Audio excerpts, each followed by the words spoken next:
They went to a place called Gethsemane, and Jesus said to his disciples, "Sit here while I pray." He took Peter, James, and John along with him, and he began to be deeply distressed and troubled. "My soul is overwhelmed with sorrow to the point of death," he said to them. "Stay here and keep watch." Going a little farther, he fell down on the ground and prayed that if possible the hour might pass from him. "Abba, Father," he said, "everything is possible for you.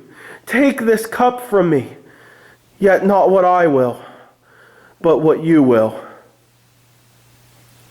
Then he returned to his disciples, and he found them sleeping. "Simon," he said to Peter, "are you asleep? Couldn't you keep watch for 1 hour? Watch and pray so that you will not fall into temptation. The spirit is willing, but the flesh is weak." Once more he went away and prayed the same thing. When he came back, he found them sleeping, because their eyes were heavy. They did not know what to say to him. Returning the third time, he said to them, "Are you still sleeping and resting? Enough! The hour has come. Look, the Son of Man is delivered into the hands of sinners. Rise, let us go. Here comes my betrayer." Just as he was speaking, Judas, one of the 12, appeared.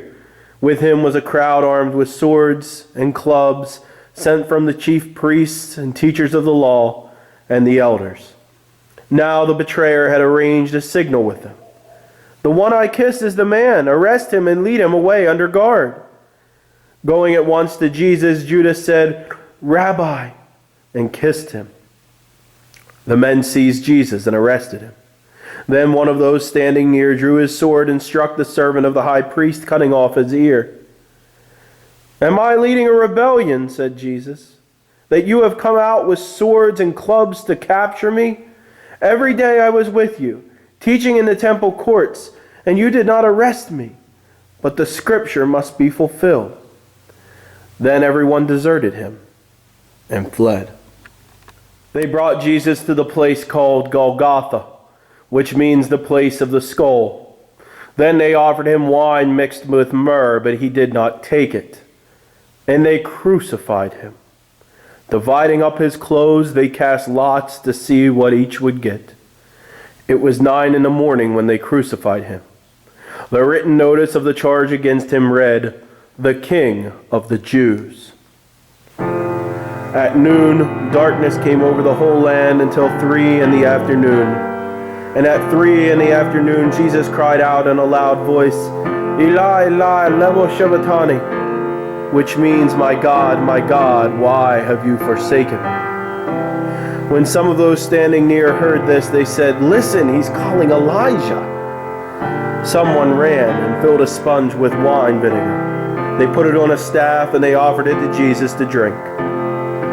"Now leave him alone. Let's see if Elijah comes to take him down," they said. With a loud cry, Jesus breathed his last. The curtain of the temple was torn in two from top to bottom. And when the centurion who stood there in front of Jesus saw how he died, he said, "Surely this was the Son of God."